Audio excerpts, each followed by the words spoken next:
Samsung এর nostalgia age movement আবার ফিরে আসছে ফোল্ডেবল সিরিজের হাত ধরে।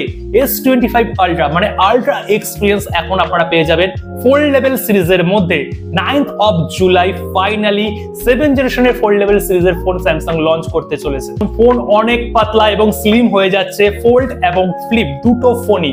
সঙ্গে এখানে যে বেজেল একদম ন্যারো হচ্ছে এবং ডিসপ্লে সাইজও বিগার হচ্ছে, আর ডিসপ্লেতে 120 হার্টজের যে রিফ্রেশ রেট আরো আলট্রা স্মুথ এক্সপিরিয়েন্স আপনাকে প্রোভাইড করবে। পারফরম্যান্স একদম এলিট লেভেল, মানে স্ন্যাপড্রাগনের 8 এলিট থাকছে ফোল্ডেবল সিরিজের দুটো ফোনের মধ্যেই। S25 আলট্রাতে যেমন ক্যামেরা সেটআপ ছিল সেই রকমই ফ্ল্যাগশিপ লেভেলের ক্যামেরা সেটআপ কিন্তু এবার ফোল্ড সিরিজেও পাচ্ছেন। এর মধ্যে লেটেস্ট One UI 8.0 সাথে বান্ডেল হয়ে আসছে, সঙ্গে 7 থেকে 8 বছরের যেই রকম স্যামসাং এর আপডেট পলিসি থাকে পুরোপুরি থাকছে।